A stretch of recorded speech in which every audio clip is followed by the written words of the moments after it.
नमस्कार दोस्तों, आज हम लोग ग्रुप डी जो 2022 में जो पूछा गया था जीके जीएस का क्वेश्चन, उसे हम लोग देखने वाले हैं। ये काफ़ी ही इंपॉर्टेंट वीडियो होने वाला है जिनका भी ग्रुप डी का एग्ज़ाम आने वाला है। तो चलिए हम लोग देर न करते अपने वीडियो को शुरू करते हैं। पहला क्वेश्चन है, पेरियार नदी किस राज्य में बहती है? तो जो पेरियार नदी है वह केरल राज्य में बहती है और पेरियार नदी को ही जो है केरल का जीवन रेखा कहा जाता है। नेक्स्ट क्वेश्चन है, पर्यावरण को स्वच्छ रखने पर्यावरण संकेतक के लिए कौन जिम्मेदार है? तो जो ऑप्शन दिया हुआ था उसमें से करेक्ट आंसर आपका जो है लाइकेन होगा। क्या होगा? लाइकेन। ये जो लाइकेन है ये दो जीवों का एक सहजीवी है। तो कौन कौन सा है? एक होता है आपका कवक, जो लाइकेन है उसमें एक होता है कवक और दूसरा होता है शैवाल। इन दोनों को मिलाकर के ही जो है लाइकेन बनता है और यह एक पर्यावरण संकेतक है। चलते हैं नेक्स्ट क्वेश्चन की तरफ। एआईडीएस यानी एड्स का फुल फॉर्म क्या है? तो एक्वायर्ड ह्यूमन डिफिशियंसी सिंड्रोम होता है और यह एक वायरस से होने वाला रोग है।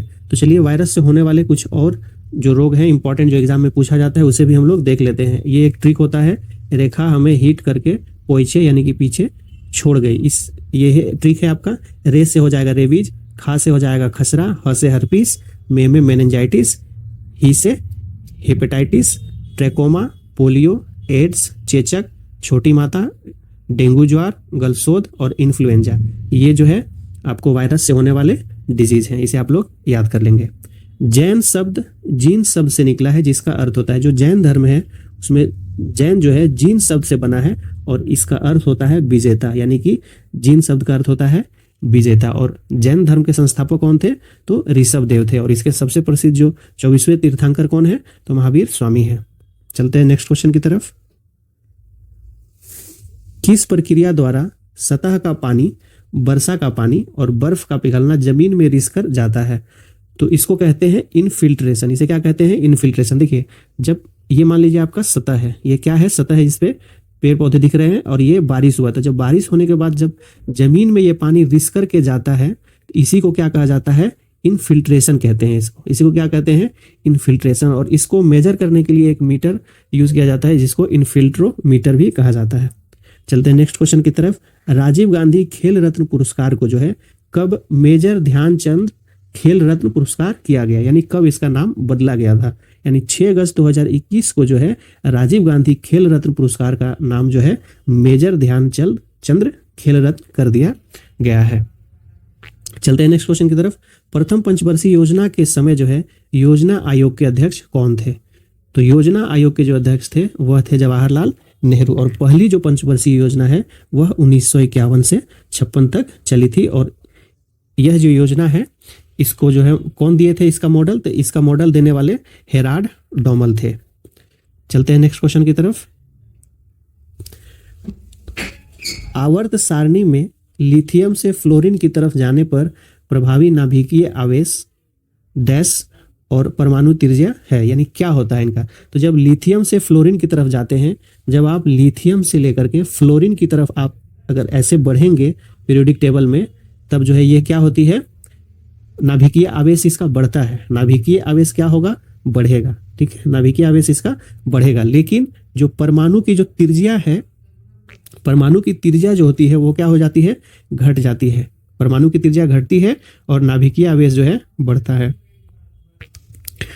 पंचायत सबसे पहले किस राज्य में लागू हुआ था?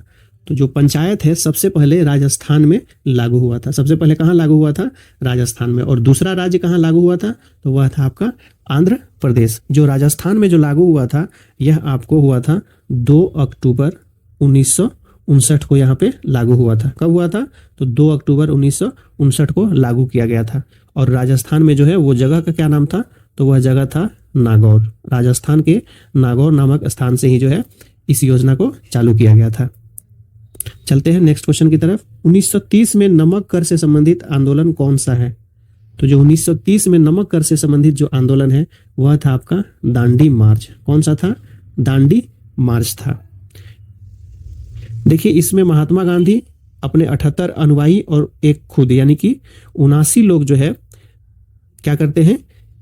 साबरमती आश्रम से लेकर के दांडी की तरफ जो है एक यात्रा निकालते हैं। साबरमती आश्रम से लेकर के दांडी तक यात्रा निकालते हैं और वहां पर जाकर के नमक बना करके नमक कानून को तोड़ते हैं और उसके बाद से ही जो है यहाँ पे एक आंदोलन शुरू होता है जिसका नाम है सविनय अवज्ञा आंदोलन। एक एग्जाम में क्वेश्चन पूछा था कि दांडी जो है किस जिला में पड़ता है, तो गुजरात के नवसारी जिला में जो है दांडी पड़ता है। चलते हैं नेक्स्ट क्वेश्चन की तरफ। न्यूलैंड के अष्टक में प्रथम और अंतिम तत्व कौन सा था? तो जो न्यूलैंड ने अपना अष्टक दिया था उसमें पहला तत्व हाइड्रोजन था और अंतिम जो तत्व था वह था आपका थोरियम। अंतिम कौन सा था? थोरियम था। चलते हैं नेक्स्ट क्वेश्चन की तरफ।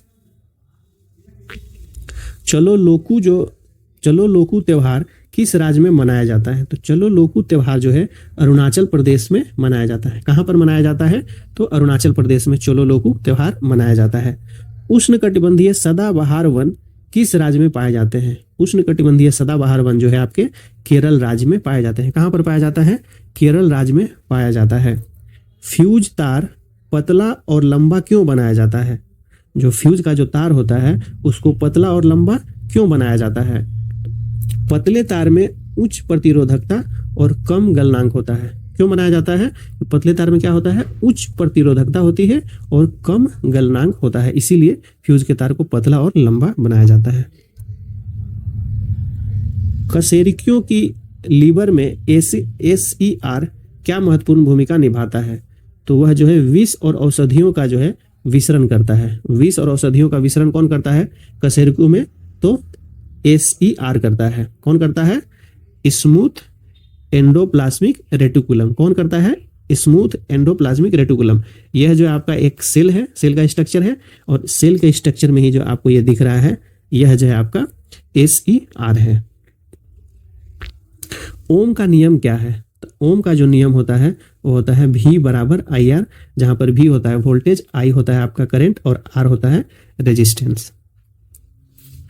अब है व्हाइट और ब्लैक फोटोग्राफी में कौन सा विलयन उपयोग किया जाता है? व्हाइट और ब्लैक फोटोग्राफी में जो है सिल्वर ब्रोमाइड का प्रयोग किया जाता है। किसका प्रयोग किया जाता है? सिल्वर ब्रोमाइड का जो है प्रयोग किया जाता है। बाल साहित्य पुरस्कार 2021 कितनी भाषाओं में दिया गया है? तो बाल साहित्य पुरस्कार जो है कुल 22 भाषाओं में जो है दिया गया है। कुल कितनी भाषा में? 22 भाषाओं में जो है बाल साहित्य पुरस्कार 2021 दिया गया है। किसी वस्तु का प्रतिबिंब रेटिना पर नेत्र लेंस द्वारा प्रकाश किरणों के बनता है, तो किसके कारण बनता है? तो यह जो है अपवर्तन के कारण बनता है। यानी कि जो हमारा जो आंख है, जो हमारे रेटिना पर जो प्रतिबिंब बनता है नेत्र लेंस द्वारा, जो प्रकाश का क्या होता है? अपवर्तन होता है। उसके बाद हमारे रेटिना पे प्रतिबिंब बनता है, इसलिए अपवर्तन के कारण बनेगा। जब प्रकाश वक्रता केंद्र से होकर गुजरता है तो आपतन और परावर्तन किरण के मध्य कितने डिग्री का कोण बनता है? क्या बोल रहा है? जब प्रकाश वक्रता केंद्र से गुजरेगा, मान लीजिए मान लेते हैं यह एक क्या है? दर्पण है, गोलीय दर्पण है और यह जो है इसका प्रिंसिपल एक्सिस है, मुख्य अक्ष है और C जो है आपका वक्रता केंद्र है। जब वक्रता केंद्र से कोई किरण जाएगी, जैसे ही वक्रता केंद्र से कोई किरण जाएगी तो यह जो है दर्पण से टकराने के बाद वापस इसी मार्ग में लौट जाएगी।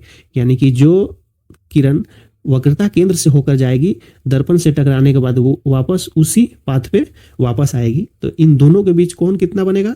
तो 0 डिग्री का, क्योंकि एक ही पाथ पे ये वापस आ जाएगी, कोई कोण बनेगा ही नहीं, इसलिए 0 डिग्री कोण बन जाएगा।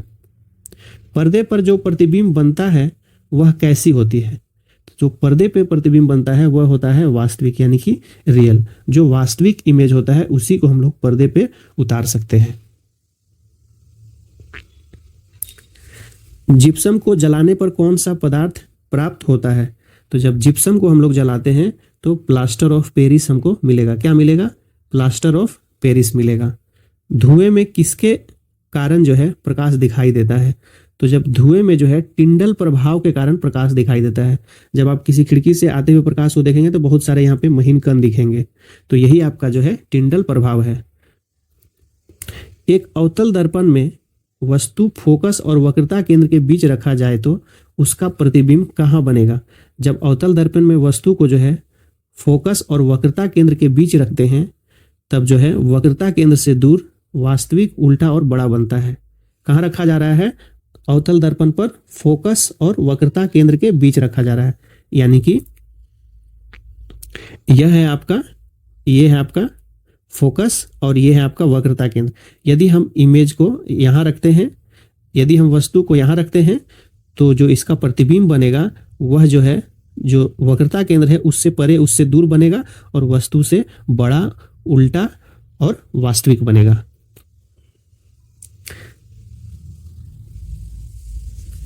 विद्युत मोटर में कुंडली के अर्ध घूर्णन के बाद विद्युत धारा की दिशा उत्क्रमित कौन करता है? तो कौन करता है? तो विभक्त वलय करता है। जो कुंडली है आधा घूर्णन के बाद जो है ये जो लगा हुआ है, इसी को कहते हैं विभक्त वलय। जो है यह धारा को क्या करता है? उत्क्रमित कर देता है, यानी धारा की जो दिशा है उसको बदल देता है, पलट देता है। तो यही है आपका विभक्त वलय। राष्ट्रीय आय संबंधित आंकड़ा कौन सी संस्था जारी करती है? तो इसको जारी करने वाली जो संस्था है केंद्रीय सांख्यिकी संगठन है, यानी राष्ट्रीय आय से संबंधित आंकड़ा को जारी कौन करती है? केंद्रीय सांख्यिकी संगठन जारी करती है। सांस लेने में हवा का आदान प्रदान हेतु फेफड़ा की सहायता कौन करता है? तो सांस लेने के लिए जो हवा के आदान प्रदान के लिए फेफड़ा की सहायता जो है श्वसन नलिका, जिसको ट्रैकिया कहते हैं, यह जो है आपका श्वसन नलिका, ये जो होती है ये जो है ट्रैकिया है, यही जो है आपको मदद करता है। कौन मदद करता है? तो ट्रैकिया मदद करता है। संघाई हिरन किस राज्य का राजकीय पशु है? तो संघाई हिरन जो है आपका मणिपुर का राजकीय पशु है। संघाई हिरन कहाँ का है? मणिपुर का राजकीय पशु है। कौन सी नदी अमरकंटक की पहाड़ी से निकलती है? तो जो नर्मदा नदी है वह अमरकंटक की पहाड़ी से निकलती है। नर्मदा नदी कहाँ से निकलती है? अमरकंटक की पहाड़ी से निकलती है। अनुच्छेद 51A किस भाग से संबंधित है? जो अनुच्छेद 51A है वह भाग 4 के A से संबंधित है, जिसमें मौलिक कर्तव्य दिया गया है। वर्तमान में मौलिक कर्तव्यों की संख्या कितनी है? कुल 11 है। जब इसे लागू किया गया था तो कुल 10 मौलिक कर्तव्य थे। इसको 42वें संविधान संशोधन से, इसको जो है 42वें संविधान संशोधन से जो है 1976 में लागू किया गया था, सरदार स्वर्ण सिंह समिति के सिफारिश पे। चलते हैं नेक्स्ट क्वेश्चन की तरफ। कोरपा का फुल फॉर्म क्या है? तो इसका फुल फॉर्म है कंज्यूमर प्रोटेक्शन एक्ट। क्या है? कंज्यूमर प्रोटेक्शन एक्ट जो है 1984 में जो है इसे पारित किया गया था। कब पारित किया गया था? 1984 में। चलते हैं नेक्स्ट क्वेश्चन की तरफ। अनुच्छेद 279 किससे संबंधित है? तो यह जो है जीएसटी मानसिक राम, यह जो अनुच्छेद 279A जो है किससे संबंधित है? तो यह जो है जीएसटी से संबंधित है। किससे है? जीएसटी से संबंधित है। चलते हैं नेक्स्ट क्वेश्चन की तरफ। यहाँ पे प्रिंट हो गया, मानसिक राम किन पहाड़ियों पर स्थित है? जो मानसिक राम है खासी पहाड़ी पर स्थित है, जो कि मेघालय में है। यानी मानसिक राम कहाँ पे है? मेघालय में खासी पहाड़ियों पर जो है स्थित है। नवरोज उत्सव कौन से धर्म से संबंधित है? तो जो नवरोज उत्सव है यह जो है पारसी धर्म से संबंधित है। नवरोज उत्सव किससे संबंधित है? पारसी धर्म से संबंधित है। मृदा अपरदन रोकने के लिए क्या सही विधि है? तो मृदा अपरदन को रोकने के लिए जो है समूच रेखीय जुताई एक विधि है। जो पहाड़ों पे जो कृषि की जाती है तो इस तरह से जो है एक स्टेज बाय स्टेज बना दिया जाता है, जिससे पानी का जो बहाव है, यदि पानी बहती है तो इसके जो स्पीड में ब्रेक लग जाता है। यहाँ आने के बाद पानी फिर यहाँ से फिर ऐसे जाएगी। यानी कि जो पहाड़ी क्षेत्र है, जो हाइट वाला क्षेत्र है, वहाँ पे समोच्च जो कृषि विधि है उसे किया जाता है। भारतीय संग्रहालय अधिनियम कब पारित किया गया था? तो भारतीय संग्रहालय अधिनियम जो है 1910 में पारित किया गया था। कब किया गया था? 1910 में। भारत की राष्ट्रीय आय को सबसे पहले किसके द्वारा मापा गया? तो दादा भाई नौरोजी जो है इन्होंने भारत की राष्ट्रीय आय को सबसे पहले मापे थे। संध्या गुरुंग को किस खेल में द्रोणाचार्य अवार्ड दिया गया है? तो संध्या गुरुंग को जो है बॉक्सिंग में द्रोणाचार्य अवार्ड मिला है। किस में मिला है? बॉक्सिंग में मिला है। किस राज्य पुलिस ने महिलाओं और बच्चों के खिलाफ अपराध को रोकने के लिए पिंक फोर्स शुरू किया? तो महिला और बच्चों को अपराध के खिलाफ जो है गोवा पुलिस ने जो है पिंक फोर्स शुरू किया है। किसने? गोवा ने। हाजी अली जो दरगाह है कहाँ पर है? हाजी अली दरगाह जो है वो कहाँ पर है? तो वर्ली तट मुंबई में है। हाजी अली दरगाह कहाँ है? वर्ली तट मुंबई में है। टीपी ओसेफ को किस क्षेत्र या खेल में द्रोणाचार्य 2021 अवार्ड दिया गया था? तो यह जो है टीपी ओसेफ जो है एथलेटिक्स के खिलाड़ी थे। पंचायती राज में महिलाओं को कितना आरक्षण है? तो पंचायती राज में महिलाओं को जो है 33% आरक्षण दिया जाता है। वक्रता, त्रिज्या और फोकस दूरी के जो है सूत्र क्या है? तो देखिए जो आपका ये फोकस है और ये है वक्रता त्रिज्या, इन दोनों के बीच क्या संबंध होता है? तो जो फोकस दूरी होती है वह जो है 2 गुना होता है वक्रता त्रिज्या के, यानी कि वक्रता त्रिज्या जो है, फोकस दूरी जो है वक्रता त्रिज्या की आधी होती है।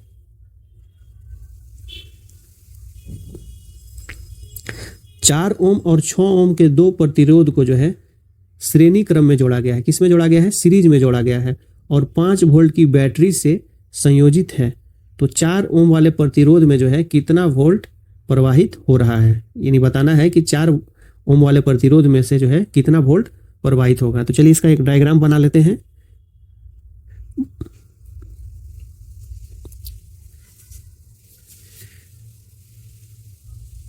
चलिए इस तरह से हम लोग जो है इसको बैटरी से कनेक्ट कर दिया और मान लीजिए कि ये 4 ओम का प्रतिरोध यहाँ पर है और यहाँ पर 6 ओम का प्रतिरोध है और यहाँ पे आपको 5 वोल्ट की बैटरी लगी हुई है। तो अब हम लोग सबसे पहले V बराबर आई आर फार्मूले का यूज़ करेंगे। 5 वोल्ट बराबर I रख लेते हैं और R का वैल्यू 10, यानी कि I का जो मान है 1/2 हाफ आ गया है। अब पूछ रहा है कि 4 ओम वाले प्रतिरोध से कितना वोल्ट प्रवाहित होगा। तो अब ये वाला फॉर्मूला फिर इसके साथ लगा देते हैं, क्योंकि हम लोग को तो धारा पता है और हमको पता है कि जब सीरीज में होता है तो करंट क्या होता है? कांस्टेंट होता है। तो यानी कि V बराबर जो है IR फिर से लगाएंगे तो I कितना है? 1/2 और 4 ओम है, यानी कि 2 वोल्ट इसका सही हो जाएगा, यानी कि 2 यहाँ पे ओम नहीं, यहाँ पे वोल्ट होगा, यानी कि 2 वोल्ट जो है 4 ओम वाले प्रतिरोध से प्रवाहित होगा। चलते नेक्स्ट क्वेश्चन की तरफ। एक समान प्रतिरोध R के तार को यदि 2 समान भागों में विभाजित कर दे तो प्रत्येक भाग का जो प्रतिरोध क्या होगा? यानी कि अगर कोई मान लीजिए कि ये एक तार है जिसका प्रतिरोध जो है, एक मान लेते हैं ये तार है, इसका प्रतिरोध R है और इसकी लंबाई मान लेते हैं अगर L है। यदि इसको जो है 2 भागों में बांट देते हैं, यानी कि इसकी लंबाई को जो है 2 भाग कर देते हैं, इसका प्रतिरोध भी जो है क्या हो जाएगा? आधा हो जाएगा, यानी कि R/2, क्योंकि जो प्रतिरोध का फॉर्मूला होता है आपको पता होगा, R बराबर ρL/A होता है, यानी कि जो लेंथ होता है, जो रेजिस्टेंस है डायरेक्टली प्रोपोर्शनल टू L, यानी लेंथ के जो है डायरेक्टली प्रोपोर्शनल होता है। यानी लेंथ बढ़ेगा तो रेजिस्टेंस भी बढ़ेगा और लेंथ घटेगा तो रेजिस्टेंस भी, यानी कि अगर लेंथ को अगर आधा करते हैं तो रेजिस्टेंस भी आधा हो जाएगा, इसलिए R/2 इसका सही आंसर हो जाएगा। चलते नेक्स्ट क्वेश्चन की तरफ। साइक्लोहेक्सेन C6H12 इस तरह से है। C6H12 में कितने कार्बन बंध तथा कितने हाइड्रोजन बंध मिल करके कितने सहसंयोजक बंध बनाते हैं? तो कितने बनाते हैं? तो देखिए ये जो है आपका ये जो स्ट्रक्चर बना हुआ है C6H12 का है, यानी कि 1 2 3 4 5 6 कार्बन है और यहाँ पे 12 हाइड्रोजन है। तो अब हम लोग जो है इसको काउंट करते हैं कुल कितने बंध बने हैं। तो यहाँ पे अगर आप काउंट करेंगे तो कार्बन कार्बन के बीच जो है कुल जो है 6 यहाँ पे आपको सहसंयोजक बंध बने, 1 2 3 4 5 6, यानी कार्बन कार्बन के बीच 6 बने हैं और वहीं हाइड्रोजन के बीच अगर आप काउंट करेंगे तो कुल 12 बने, यानी कुल सहसंयोजक बंध जो है 12 और 6 18 बन जाएंगे। कौन सा बैक्टीरिया जो है पीने और नहाने के पानी में मल प्रदूषण के जो है प्रसिद्ध संकेतक है? कौन सा बैक्टीरिया है? तो वह है ई कोलाई या फेकल स्ट्रेप्टोकोली। ये जो बैक्टीरिया है यह जो है जो हमारा मल मूत्र होता है उसमें ये बैक्टीरिया पाया जाता है। आलू पर आयोडीन के घोल को डालने पर जो हिस्सा आयोडीन के घोल के संपर्क में आता है वह किसकी उपस्थिति के कारण नीला हो जाता है? यानी कि जब आलू के ऊपर जो है आयोडीन का जब हम घोल डालते हैं तो ये वाला पार्ट जो है क्या हो जाएगा? जो पार्ट घोल के संपर्क में आएगा वह पार्ट जो है नीला हो जाता है, नीला काला जैसा हो जाता है। ऐसा क्यों होता है? क्योंकि आलू में क्या प्रेजेंट होता है? स्टार्च होता है। आलू में जो है क्या होता है? स्टार्च के चलते। एक अवतल दर्पण से 25 सेंटीमीटर दूर प्रतिबिंब रखा है और 30 सेंटीमीटर दूर उल्टा और वास्तविक प्रतिबिंब बनता है, तो आवर्धन क्या होगा, यानी आवर्धन निकालना है। तो देखिए जो आवर्धन होगा, तो अवतल दर्पण में जो आवर्धन है उसका फॉर्मूला क्या होता है, m बराबर माइनस भी अपॉन यू होता है। भी क्या है, प्रतिबिंब की दूरी, और यू होता है आपकी वस्तु की दूरी। तो यहाँ पर दिया हुआ है -30, अवतल दर्पण में जो है हम लोग नेगेटिव में लेते हैं वस्तु की दूरी और प्रतिबिंब की दूरी। तो यानी कि ये जो सही आंसर हो जाएगा आपका, इसको आप सॉल्व करेंगे, -1.110 यानी कि -1.2 जो है इसका सही आंसर हो जाएगा। चलते हैं नेक्स्ट क्वेश्चन की तरफ। पौधों में गैस विनिमय किसके कारण होता है? जो पौधे होते हैं उसमें गैस विनिमय यानी कि गैस का जो आदान प्रदान होता है किसके कारण होता है? तो वह होता है रंध्र के कारण। जो पत्ती और तनु में जो रंध्र पाया जाता है जिसको स्टोमेटा कहते हैं, इसके कारण ही जो है गैसों का आदान प्रदान यानी गैस विनिमय होता है। बुझे हुए चूने पर क्लोरीन की अभिक्रिया कराने पर क्या प्राप्त होता है? तो जो बुझा हुआ चूना है इस पर अगर क्लोरीन गैस की प्रतिक्रिया कराएंगे तो हमको जो है ब्लीचिंग पाउडर मिलेगा। क्या मिलेगा? ब्लीचिंग पाउडर मिलेगा, जिसका फॉर्मूला क्या होता है, CaOCl2। कार्बन में कितने इलेक्ट्रॉन कोष मौजूद होते हैं? तो जो कार्बन है, कार्बन की जो परमाणु संख्या है वो 6 है। इसमें 2 कोष मौजूद होते हैं, कौन कौन से? K और L कोष। K में जो है 2 इलेक्ट्रॉन होता है और L में 4 इलेक्ट्रॉन होता है। यानी कि कितने कोष हो गए? तो K और L 2 कोष जो है आपके कार्बन में मौजूद होते हैं। किस अभिक्रिया में जो है, किस अभिक्रिया से जल में अविलेय पदार्थ बनता है? तो जो उस अभिक्रिया को जो है अवक्षेपण यानी कि प्रेसिपिटेशन कहते हैं। प्रेसिपिटेशन क्या होता है? जब हम 2 लिक्विड को जो है आपस में मिलाते हैं तो मिलाने से एक जो है एक जो होता है वो आपको इसमें पूरी तरह से घुल नहीं पाएगा और एक आपको प्रेसिपिटेट इस तरह से बना देगा। ठीक है, इसे आप देख लेंगे। जैसे कि PbNO3 का होल ट्वाइस को जो है Kl के साथ जब मिलाया जाता है तो यहाँ पर जो है लेड आयोडाइड जो आपको पीला कलर का दिख रहा है, यही प्रेसिपिटेट बना है। यही जो है घुल नहीं पाएगा इस घोल में और प्रेसिपिटेट बना देगा। आवर्त सारणी को किस आधार पर व्यवस्थित किया गया है? तो जो आधुनिक आवर्त सारणी है उसको परमाणु संख्या यानी कि एटॉमिक नंबर के आधार पर इसे क्या किया गया है? व्यवस्थित अरेंज किया गया है। पाचन, अंतर्ग्रहण, निष्कासन, शोषण और स्वांगीकरण का सही क्रम क्या है? तो इसका जो सही क्रम होगा, देखिए सबसे पहले हम लोग भोजन का क्या करते हैं?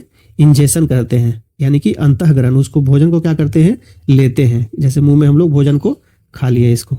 उसके बाद हमारा होता है अंतःग्रहण के बाद होता है हमारा पाचन यानी कि डाइजेशन होता है। यह जो फूड है हमारा वो चला जाता है स्टमक में और यहाँ पर जो है स्टमक में जाने के बाद फूड का क्या होता है? पाचन शुरू होता है। ठीक है, तो यहाँ पर हमारा दूसरा क्या हो जाएगा? पाचन। और तीसरा होता है एब्जॉर्प्शन यानी कि शोषण होता है। ये जो पचा हुआ भोजन है इसका जो है हमारी आंतों में अवशोषण होता है। हमारे आंत में क्या होता है? इसका अवशोषण होता है पचे हुए भोजन का, और अवशोषण के बाद उसका स्वांगीकरण होता है यानी एसिमिलेशन होता है। और लास्टली जो हमारा वेस्ट पदार्थ है उसका इजेशन हो जाता है यानी कि निष्कासन, जो एनस मलाद्वार है इसके द्वारा निष्कासन हो जाता है। तो ये हमारी प्रक्रिया होती है। फिर से इसको देख लेते हैं। सबसे पहले अंतःग्रहण, फिर पाचन, शोषण, स्वांगीकरण और निष्कासन। चलते हैं नेक्स्ट क्वेश्चन की तरफ। सेल यानी steel authority of India limited की स्थापना कब हुई थी? तो इसकी स्थापना जो है 19 जनवरी 1954 को हुई। यानी सेल की स्थापना कब हुई? 19 जनवरी 1954 को हुई थी। उपनिषद में उप का क्या अर्थ है? तो उप का जो अर्थ होता है वह निकट या समीप होता है। निकट या समीप। किस राज्य ने ओपन एयर क्लासरूम प्रोग्राम पर जो है शिक्षालय लॉन्च किया है? तो इसको लॉन्च करने वाला है पश्चिम बंगाल। किसने लॉन्च किया है? पश्चिम बंगाल ने। दुर्लभ रोग दिवस यानी कि रेयर डिजीज डे कब मनाया जाता है? यानी 28 फरवरी को जो है रेयर डिजीज डे मनाया जाता है। और जिस साल में 29 फरवरी होता है तो उस दिन 29 फरवरी को मनाया जाता है। यानी लीप ईयर में 29 फरवरी को और सामान्य ईयर में 28 फरवरी को जो है दुर्लभ रोग दिवस मनाया जाता है। घोसी खुर्द सिंचाई परियोजना किस राज्य में है? ये जो घोसी खुर्द सिंचाई परियोजना है यह जो है महाराष्ट्र राज्य में है। किस राज्य में है? महाराष्ट्र राज्य में है। तो चलिए हम लोग इस वीडियो को यहीं तक रखते हैं। आई होप आपको यह सेशन पसंद आया होगा। यदि आपको पसंद आता है तो आप इसे लाइक, कमेंट और शेयर करना न भूलें। Thank you.